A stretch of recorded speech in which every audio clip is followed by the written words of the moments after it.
Selamat pagi Bapak Ibu yang kekasih di dalam Tuhan Yesus Kristus. Pagi hari ini saya Eko Wayu Suryaningsih kembali menyapa dengan kebenaran firman Tuhan yang terdapat dalam Amsal 4 ayat 23. Amsal 4 ayat 23. Jagalah hatimu dengan segala kewaspadaan, karena dari situlah terpancar kehidupan. Amin. Bapak Ibu yang kekasih di dalam Tuhan, ada dua mitos umum tentang apa yang kita percayai. Salah satunya adalah mitos ketulusan, yang lainnya adalah mitos situasional. Mitos ketulusan mengatakan apapun yang kita percayai tidak penting selama kita tulus. Namun inilah masalahnya, kita bisa saja salah dengan tulus. Saya telah salah dengan tulus berkali-kali dalam kehidupan saya. Saya rasa kita juga. Ketulusan saja tidak cukup. Saya bisa dengan tulus percaya bahwa matahari berputar mengelilingi bumi. Namun tidak peduli seberapa tulusnya saya tentang hal itu, saya salah dengan tulus. Mitos situasional mengatakan bahwa apa yang kita yakini tidaklah penting, karena semuanya bergantung pada keadaan. Kita bisa mempercayai satu hal dalam satu situasi dan mempercayai hal lain dalam situasi lain. Hal ini menyebabkan stres yang luar biasa dalam kehidupan kita karena tidak masuk akal dan kebenaran selalu benar.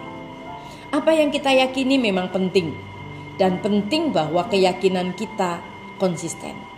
Firman Tuhan memberikan 3 alasan yang jelas mengapa keyakinan kita sangat penting.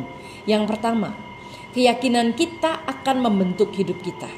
Firman Tuhan di dalam Amsal 4 ayat 23 katakan, hati-hatilah dengan pikiranmu, hidupmu dibentuk oleh pikiranmu. Keyakinan kita sangat menentukan perilaku kita.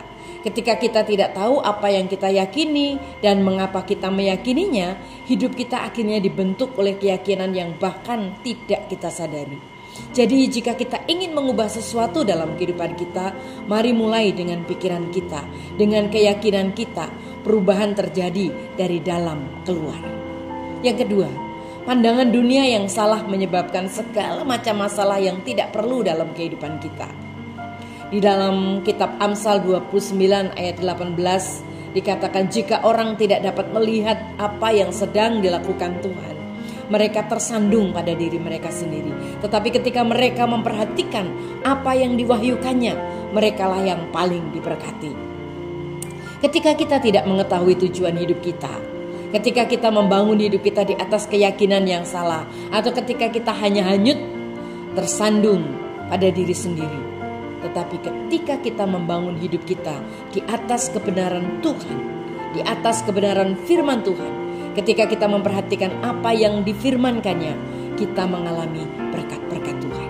Hal yang ketiga, Tuhan ingin kita membagikan apa yang kita percayai kepada orang lain. Firman Tuhan di dalam 1 Petrus 3 ayat 15 dikatakan, selalu siap sedialah memberi pertanggungan jawab kepada tiap-tiap orang yang meminta pertanggungjawaban tentang pengharapan yang ada padamu. Tetapi haruslah dengan lemah lembut dan hormat. Dunia kita membutuhkan orang-orang yang tahu apa yang mereka percayai, tahu mengapa mereka mempercayainya, dan tahu bagaimana membagikan keyakinan tersebut kepada orang lain dalam kasih. Tuhan menciptakan kita menurut gambarnya sendiri dan untuk tujuan-tujuannya, dan Dia ingin kita membangun hidup kita di atas keyakinan yang membantu kita menjalani tujuan tersebut. Amin. Mari kita berdoa. Tuhan Yesus, terima kasih buat firman-Mu hari ini, mengingatkan kami supaya kami sungguh-sungguh membangun keyakinan kami di dalam Engkau. Di dalam nama Tuhan Yesus kami berdoa. Haleluya. Amin.